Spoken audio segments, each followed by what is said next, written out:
Di sana Kodam dikatakan tidak memiliki nafsu dan jenis kelamin. Kodam ini lebih kepada sosok makhluk pendamping yang selalu mengikuti dan menuruti perintah dari tuannya, yaitu si pemilik badan alias manusia. Nah, jadi berbeda-beda pemahamannya. Bahkan di dalam buku yang lain lagi, yo geng, tekan tombol subscribe geng. Halo geng, welcome back to Kamar Jiri.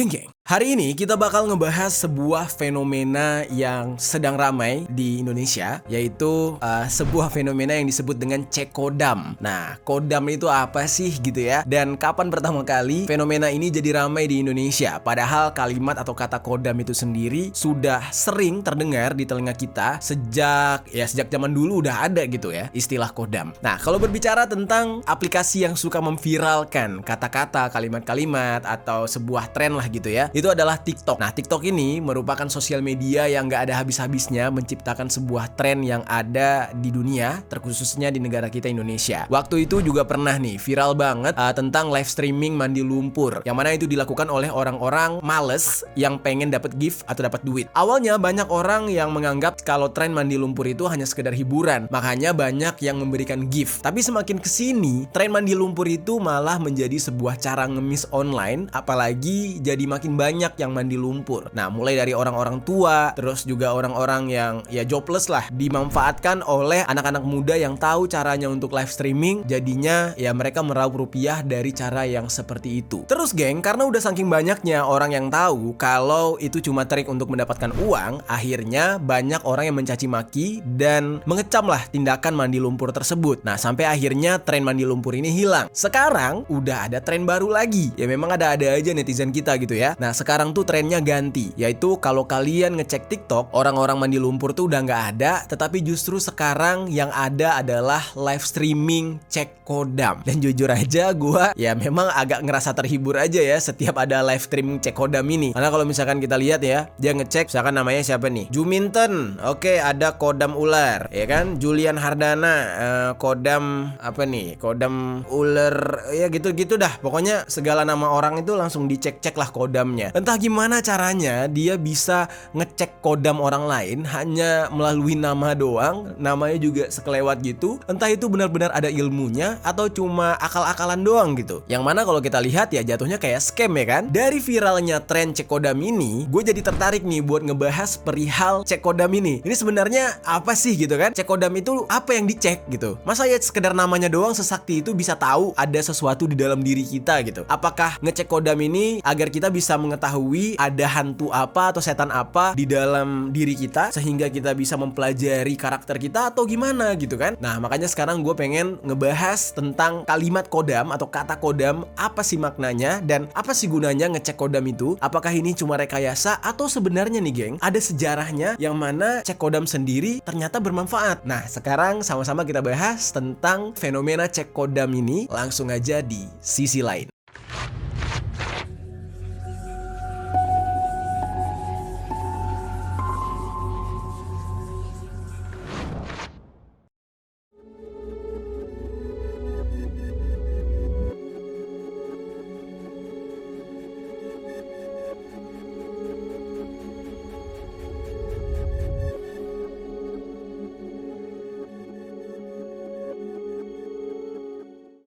Oke, jujur aja sebenarnya gue ngerasa kayak pembahasannya kurang bermanfaat ya sebenarnya ya, tapi kayaknya lucu aja gitu kalau kita bahas. Nah, jadi sekarang kita awali nih pembahasan kali ini dengan pengertian dari kata kodam.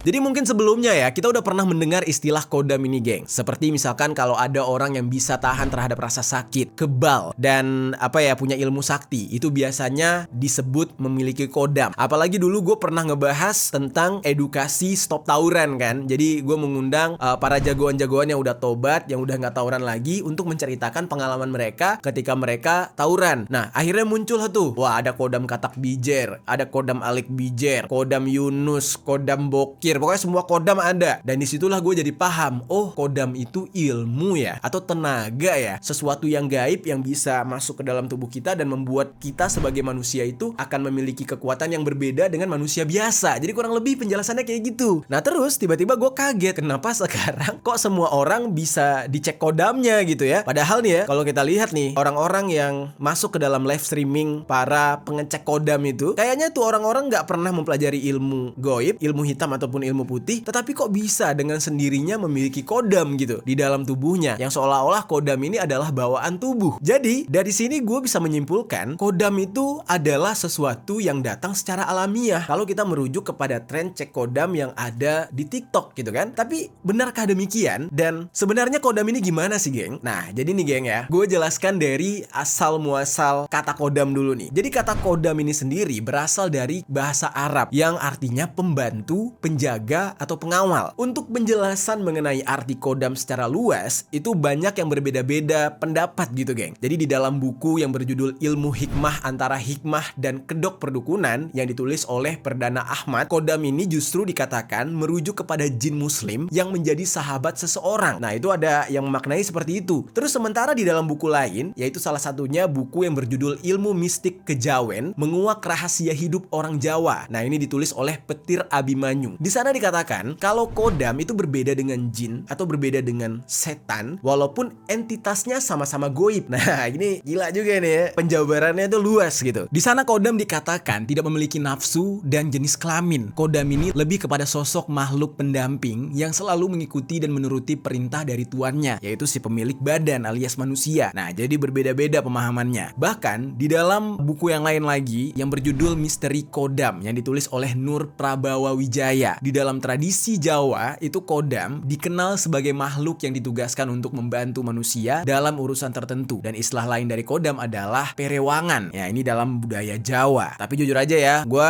nggak tahu nih benarkah seperti itu atau enggak. Kalau misalkan ada teman-teman yang paham dengan budaya Jawa, boleh silakan tinggalkan di kolom komentar tentang informasi tersebut untuk mengkoreksinya gitu, atau menambahkan infonya agar lebih lengkap. Nah lalu geng, kalau kita membahas tentang kodam ini dalam pandangan agama Islam, dikatakan kodam atau perewangan dalam budaya Jawa ini bisa didapatkan dari bangsa malaikat atau justru jin.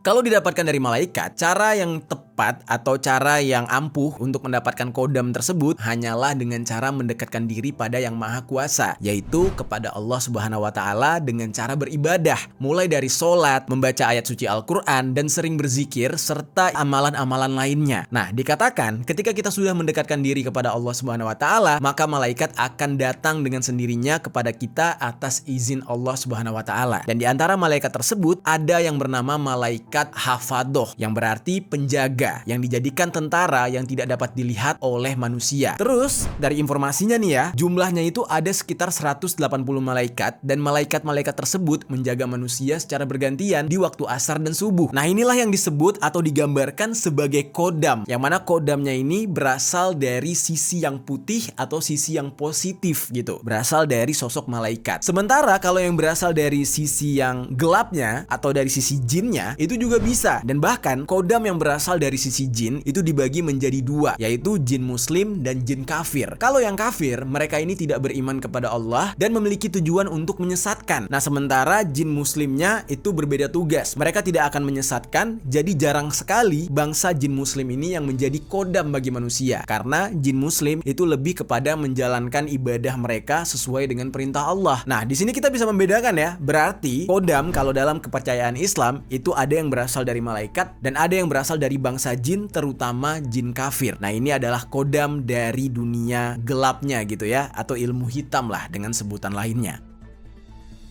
Nah, tetapi di dalam hal ini, gue juga mendapatkan sedikit informasi lain nih, geng. Kalau kodam ini gak cuma malaikat doang dan juga jin doang, tetapi ada juga kodam leluhur. Nah, kodam leluhur nih kayak gimana? Apakah arwah nenek moyang atau arwah seseorang yang dipuja-puja atau gimana nih? Nah, nanti kita bahas juga. Terus ada juga yang disebut dengan kodam hewan. Dan yang terakhir adalah kodam yang mendiami benda pusaka seperti keris, batu aki, tombak, dan juga benda-benda lain sebagainya. sebagainya. Jadi, di dalam kepercayaan ini, biasanya yang mempercayai akan keberadaan kodam, baik itu keberadaan kodam yang dipercaya secara agama Islam gitu ya, itu kebanyakan adalah masyarakat dari suku Jawa. Karena di daerah Jawa sendiri, banyak masyarakat yang sampai sekarang itu percaya terhadap animisme dan dinamisme, yang mana mereka sangat menghormati semua makhluk yang bisa dilihat oleh mata dan juga yang tidak bisa dilihat oleh mata alias gaib. Nah, makanya istilah kodam ini bisa dikatakan ya munculnya pertama kali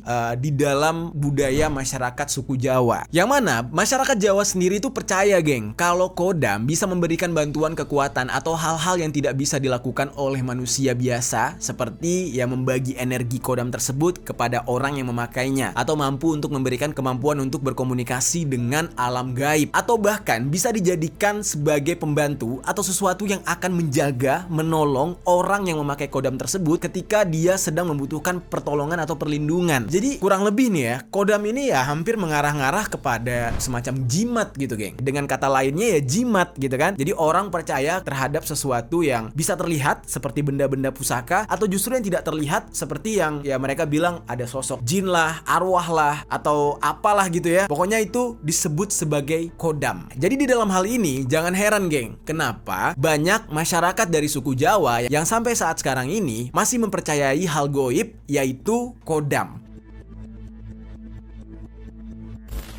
Karena di dalam budaya dan tradisi orang Jawa kuno dari zaman dulu memang mempercayai adanya hal-hal gaib, dan kepercayaan tersebut diturunkan secara turun-temurun sampai generasi sekarang, sehingga mempercayai hal-hal gaib seperti tidak bisa dipisahkan dari kehidupan masyarakat Jawa sehari-hari. Dan bahkan bagi masyarakat Jawa nih, kalau kita berbicara tentang kodam, mereka juga percaya hal tersebut sampai dengan melakukan ritual-ritual tertentu. Makhluk-makhluk gaib tersebut dianggap bisa tunduk kepada manusia, bahkan bisa diperintahkan untuk menjaga sebuah tempat yang dianggap sakral. Di dalam keilmuan spiritual Jawa, hal ini sangat lumrah. Jadi kalau di zaman dulu nih, geng ya, kepercayaan terhadap kodam ini lebih dikenal sebagai sihir. Tetapi untuk sekarang terjadi pergeseran makna, yang mana makna kodam sendiri justru digunakan untuk sesuatu yang dianggap menyerang, misalkan seperti santet, atau justru untuk sesuatu yang gagah-gagahan, ya kan? Kodam digunakan untuk bisa kebal, berantem sama orang, dan lain-lain lah. Jadi pergeseran maknanya itu jauh sekali. Selain yang gue sebutkan tadi juga nih, geng, ada juga yang beranggapan kalau kodam ini merupakan bagian yang tidak terpisahkan dari pemiliknya, yang membuat kodam itu bisa mengetahui banyak hal tentang diri dari pemiliknya tersebut, mulai dari identitas, kebiasaan, dan juga hal-hal lain. Bahkan dipercaya kalau kodam ini mempunyai kemampuan untuk menirukan tuannya.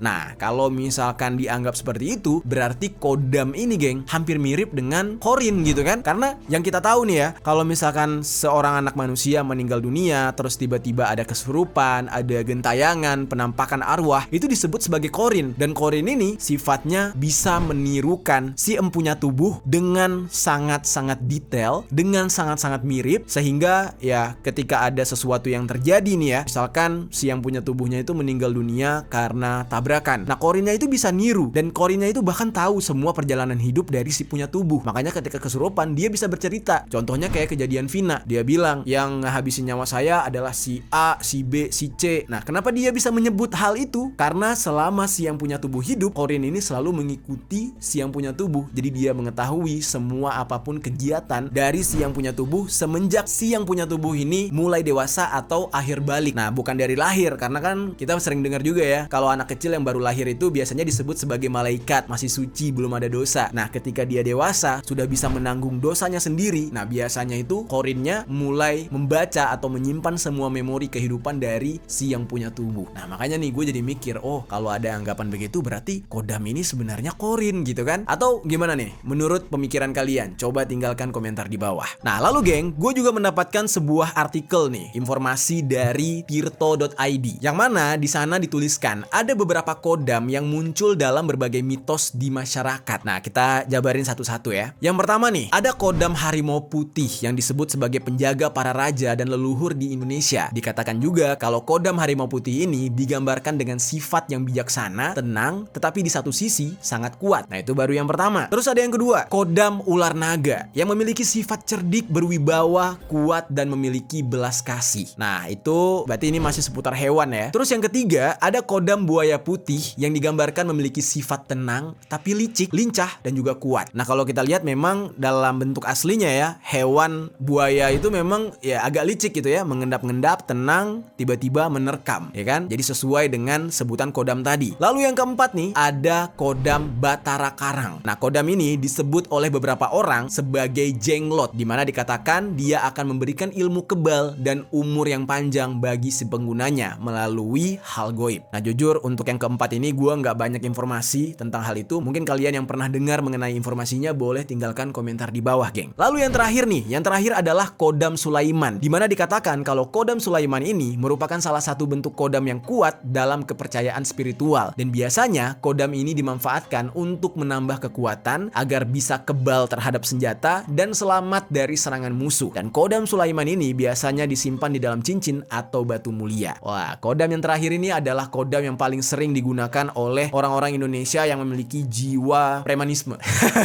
Biasanya preman-preman kan pakai akar bahar, terus juga pakai cincin aki gede-gede, yang mana di dalam segala bentuk benda yang dia pakai itu dia anggap ada isiannya. Nah, itulah yang disebut dengan kodam Sulaiman, geng. Dan dari beberapa orang yang memakai kodam itu, memang ada yang bahkan sampai terbukti mereka itu bisa kebal terhadap senjata tajam. Nah, kalau kalian nggak percaya dengan hal itu, ya bebas, terserah aja. Tetapi ya buktinya atau pembuktiannya itu udah banyak kan. Kita bisa lihat sendiri hal-hal seperti ini tuh kalau dianggap trik, ya bisa jadi trik. Tetapi kita juga bisa melihat dengan mata kepala sendiri dari jarak dekat, banyak sekali orang-orang yang kebal di Indonesia ini. Jadi gue juga bingung kalau mau bilang itu cuma trik, semacam sulap, tapi di depan mata gue hal itu nyata gitu. Parang, pisau yang tajam-tajam itu diasah atau disayat ke tangannya, tapi nggak luka, ya kan? Mereka semua kebal.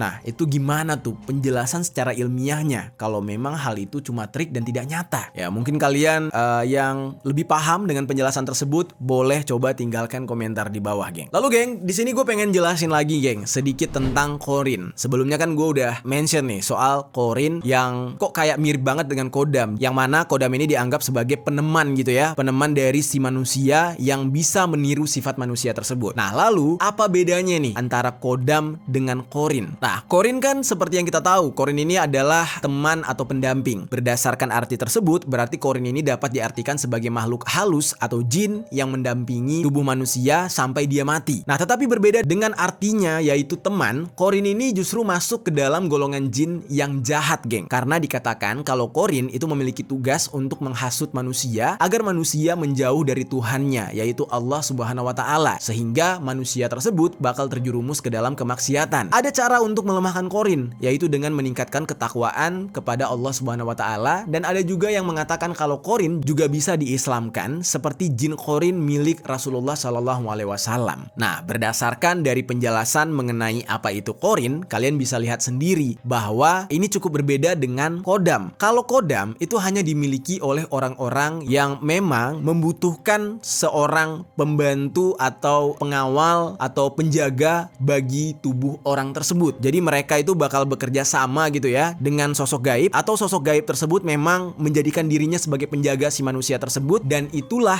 yang disebut dengan kodam. Jadi bisa dikatakan tidak semua orang punya kodam, tapi semua orang punya Qorin. Makanya nih ya, di live streaming TikTok yang viral-viral itu sering sekali kita dengar si A kodam harimau putih, si B kosong, ya kan, si C kosong. Nah, yang kosong itu artinya tidak memiliki kodam, karena memang kalau dari informasi yang gue dapat nih ya, tidak semua orang memiliki kodam. Jadi dalam hal ini semoga kalian bisa membedakan nih, geng, ya, mana kodam, mana Qorin. Nah terus geng, di awal pembahasan ini gue juga udah menyebutkan nih gimana caranya agar bisa memiliki kodam yang dikatakan dari bangsa malaikat dengan cara mendekatkan diri kepada Allah Subhanahu wa Ta'ala. Tapi gue juga menemukan beberapa cara lain nih geng yang dijelaskan agar kita bisa memiliki kodam. Cuma gue nggak tahu ya ini bener apa enggak nih, dan gue juga nggak tahu kodam itu dari golongan malaikat atau jin. Tapi yang jelas di sini gue cuma berbagi informasi aja kepada kalian, tidak menyuruh kalian membuktikan atau mempraktekkan hal ini, takutnya musyrik gitu. Nah cara yang pertama dari informasi yang gue dapatkan, dikatakan untuk mendapatkan kodam itu seseorang bisa berziarah ke makam leluhur seperti makam orang tua, kakek atau nenek yang ketika mereka masih hidup juga memiliki kodam, dan kodamnya itu masih ada sampai sekarang. Itu artinya kodam tersebut butuh untuk diwariskan, dan untuk mewariskan kodam tersebut dikatakan seseorang harus menyambungkan jiwanya dengan leluhurnya tersebut yang sudah meninggal. Nah lalu amalan yang harus dilakukan adalah dengan mengambil 3 genggam nasi putih lalu ditaburkan atau diberikan kepada makam leluhur mulai dari orang tua sampai dengan kakek nenek. Nah lalu sudah pasti dibutuhkan doa-doa atau mantra-mantra tertentu yang memang dikhususkan untuk si pewaris kodam. Wah itu cara yang pertama. Nah terus cara yang kedua gimana nih? Cara yang kedua ini cukup simpel sebenarnya. Cara yang kedua adalah diharuskan untuk selalu berperilaku baik. Karena kalau seseorang itu berperilaku baik, mengamalkan hal-hal baik, maka energi yang akan didapat dan yang dikeluarkan pun pasti akan baik. Dan ini akan berpengaruh terhadap kodam. Yang mana kalau seseorang itu bersifat baik, mengamalkan hal baik, maka kodam yang akan muncul dari dirinya juga adalah kodam yang baik. Ya kalau penjelasannya kayak gitu, gue rasa ya hal tersebut bukan kodam sih ya, sebenarnya lebih kepada energi alam aja gitu. Kalau seseorang selalu mengamalkan hal baik, bersikap baik, menjalani hal-hal baik, ya alam juga sayang sama dia. Otomatis tuh orang pasti bakal dilindungi oleh energi positif yang ada di alam semesta ini ya kan. Nah tapi hal tersebut justru dianggap sebagai salah satu untuk mendapatkan kodam. Oke, kita lanjut ke cara yang ketiga. Cara yang ketiga adalah dengan merawat budaya dan juga pusaka dari leluhur, seperti salah satunya adalah keris. Ya ini banyak juga nih gue lihat dari teman-teman penggiat tawuran ya kan, yang udah tobat, seperti salah satunya Katak Bizer, terus juga Bokir. Sering sekali gue lihat mereka itu memfoto kayak senjata tajam tradisional kayak keris atau foto-foto siapa gitu ya. Gue juga nggak paham gitu. Tapi yang jelas itu semacam mengarah kepada hal-hal berbau kodam-kodam kayak gini. Bener gak sih? Kalau gue salah boleh dikoreksi gitu.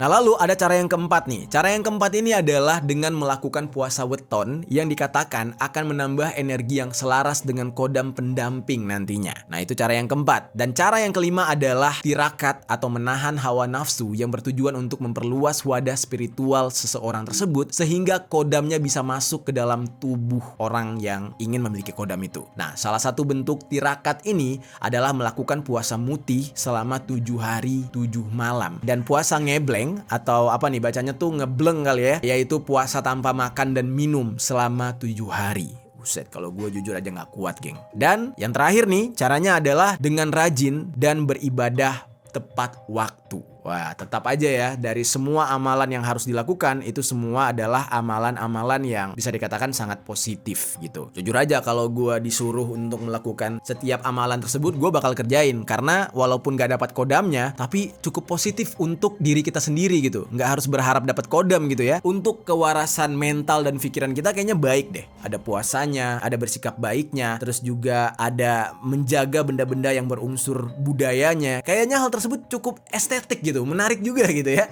Walaupun kita nggak berharap dapat kodam. Nah, tapi itulah geng beberapa cara yang disebutkan dari informasi yang gue dapatkan untuk memiliki kodam di dalam tubuh. Nah, lalu timbul pertanyaan nih geng, apakah kita bisa mengetahui atau melihat kodam seseorang, ya kan? Seperti jasa yang ditawarkan oleh para kreator-kreator TikTok pemeriksa kodam, ya kan? Nah, ternyata nih katanya sih bisa. Jadi ada beberapa tanda-tanda yang bisa kita jadikan acuan untuk melihat kodam seseorang. Nah, ini informasinya gue dapatkan dari sebuah buku ilmu mistik kejawen, menguak rahasia hidup orang Jawa. Jadi di sana tertulis katanya sih ada 6 tanda kalau kita mau melihat seseorang yang memiliki kodam atau tidak. Nah, jadi di sini gue jabarkan satu persatu. Tanda-tandanya yang pertama nih ya, terlihat dari pola pikir orang tersebut yang dikatakan lebih dewasa daripada usianya. Nah, berarti ini berlaku untuk anak muda. Terus yang kedua, terlihat dari kepekaan batinnya yang tinggi. Lalu yang ketiga, dia ini memiliki kemampuan melihat masa lalu. Wah, kayak orang yang punya indera keenam gitu kurang lebih. Nah, lalu yang keempat, memiliki rasa penasaran yang tinggi terhadap sejarah. Dan yang kelima, memiliki tanda khusus di tubuhnya seperti memiliki bercak hitam atau coklat di bagian tubuh tertentu.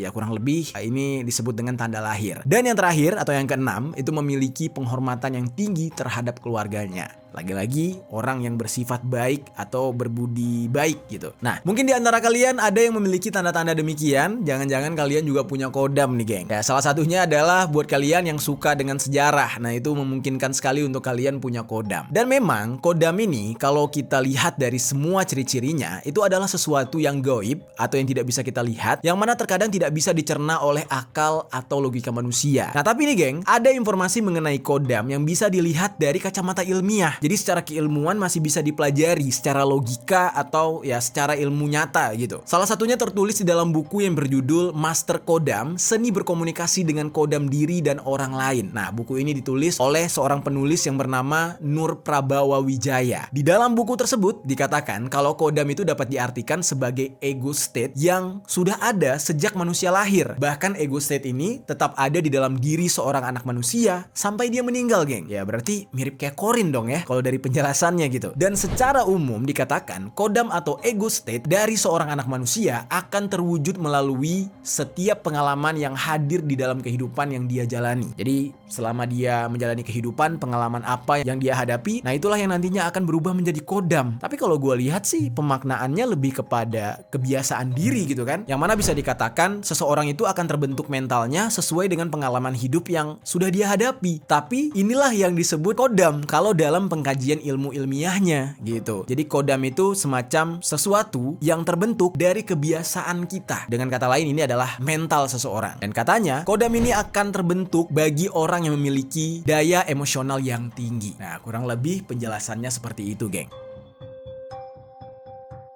Sekarang gue pengen ajak kalian untuk membahas pengalaman seseorang yang berkaitan dengan kodam ini.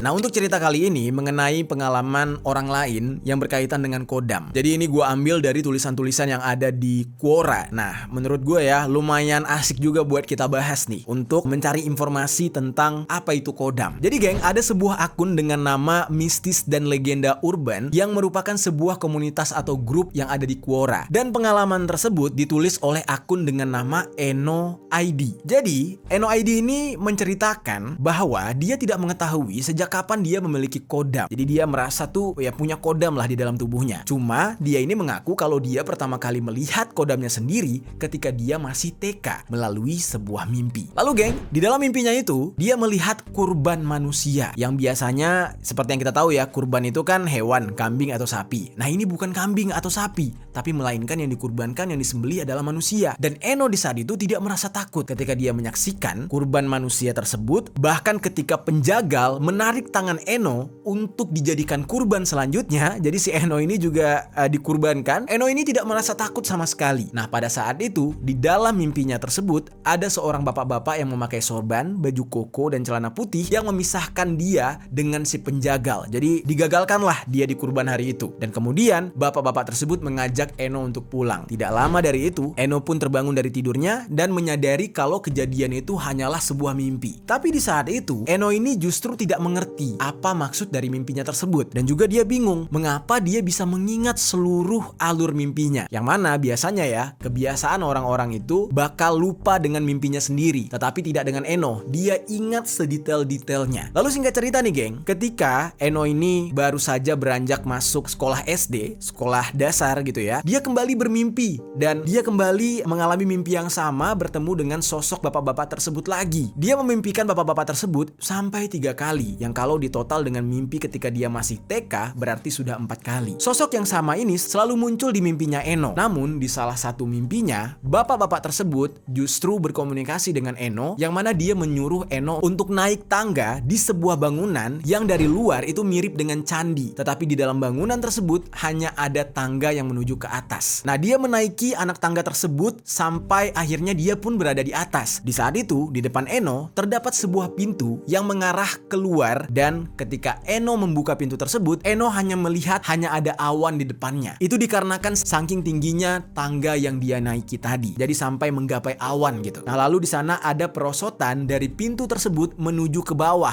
dan Eno pun turun menggunakan perosotan tersebut menuju ke bawah tadi dan di saat itulah dia langsung terbangun. Nah, lalu cerita ini berlanjut ketika dia duduk di bangku SMK kelas 2. Di saat itu Eno pernah iseng menanyakan mengenai kodam yang dia miliki ke beberapa orang yang mengklaim bisa melihat hal-hal supranatural atau bisa dikatakan anak indigo. Dan jawaban dari orang-orang indigo itu ternyata sama. Mereka mengatakan kalau Eno ini memiliki 3 kodam utama. Yang pertama adalah bapak-bapak bersorban putih. Nah, di saat itu sontak Eno langsung kaget. Dia bilang, bapak-bapak bersorban putih. Wah, kayaknya dia merasa pernah melihat dan itu di dalam mimpinya. Kok bisa itu disebut sebagai kodam oleh si anak indigo? Lalu yang kedua, anak indigo tersebut mengatakan kodam selanjutnya adalah perempuan berbaju hijau yang mirip seperti Nyi Roro Kidul. Nah, dan yang ketiga adalah monyet putih. Nah, tetapi dari ketiga kodam yang diberitahukan oleh anak indigo tersebut, Eno sangat yakin kalau kodam yang pertama yaitu bapak bersorban putih tadi itu adalah sosok yang dia temui di dalam mimpinya. Nah, di saat itulah Eno ini yakin sekali mimpinya tersebut terjadi karena dia bertemu dengan kodamnya. Nah, jadi kurang lebih seperti itulah ceritanya si Eno ini. Nah, tapi masih berlanjut nih, geng. Jadi singkat ceritanya lagi, ketika Eno ini mulai PKL atau praktek kerja lapangan. Nah, dia ini memutuskan untuk ngekos sendiri. Nah, di saat dia ngekos sendiri, entah kenapa nih, geng ya, dia ini merasa kalau dia sering mengalami hal aneh seperti ada yang menepuk pundaknya atau ada sesuatu yang menekan dadanya dia juga saat waktu subuh. Ya, kurang lebih seperti ada kucing lah yang melompat ke dadanya dia. Nah, tetapi dalam kondisi tersebut, Eno itu nggak terbangun. Dan bahkan nih ya, dia ini juga sulit bangun ketika tidur di kos-kosan tersebut. Bahkan walaupun dia udah nyalain alarm, itu juga nggak kebangun.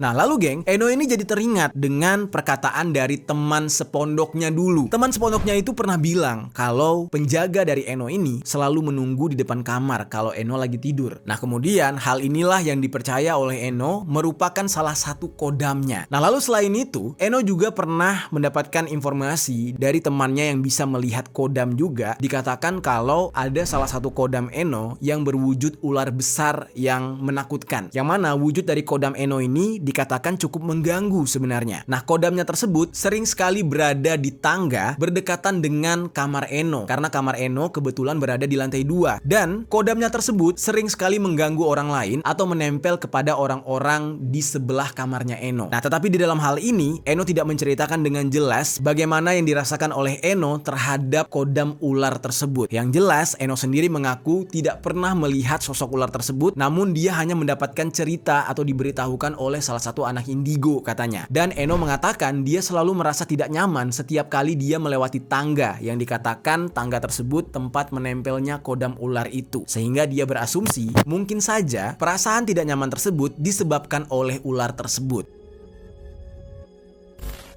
Lalu singkat ceritanya lagi, berlanjut ketika si Eno ini kuliah semester 4, geng. Suatu hari, dia pernah merasa sangat malas ketika itu untuk pergi ke kampus. Nah, di saat itu posisinya dia baru aja keluar dari kamarnya. Terus di dalam hatinya dia ngomong, hari ini males ngampus dan tiba-tiba secara nyata banget dia mendengar di telinganya ada yang menjawab. Jadi kayak ada suara gitu, geng. Nah, tetapi anehnya dia malah merasa kalau jawabannya itu langsung masuk ke dalam pikirannya Eno yang mengatakan nanti nggak masuk kok. Dan suara itu merupakan suara perempuan yang sangat halus, sangat lembut didengar oleh Eno. Dan Eno di saat itu tidak mengetahui apa maksud dari jawaban tersebut. Apa atau siapa yang nggak masuk gitu kan. Kan Eno cuma bilang males masuk kampus. Nah, tiba-tiba ada jawaban nanti nggak masuk kok. Siapa yang maksudnya? Nah di saat itu, Eno tetap memutuskan untuk pergi ke kampus. Dan sesampainya di kampus, dia masuk kelas. Dan setelah dia menunggu dosennya hampir 1 jam lamanya, ternyata dosennya memberi kabar ke ketua kelasnya kalau kelas ditiadakan di hari itu. Dan di saat itu, Eno langsung kaget. Dan dia mengingat jawaban dari perempuan yang berbisik di telinganya tadi. Dan menduga maksud dari kalimat nanti gak masuk kok tadi itu adalah dosennya dia yang di hari itu berhalangan atau tidak masuk. Jadi kelas ditiadakan. Nah semenjak itulah Eno semakin yakin kalau di dalam dirinya itu ada kodam. Ada sesuatu yang terus mengikuti dia dan membisikkan dia, memberitahukan dia apa yang akan terjadi ke depan.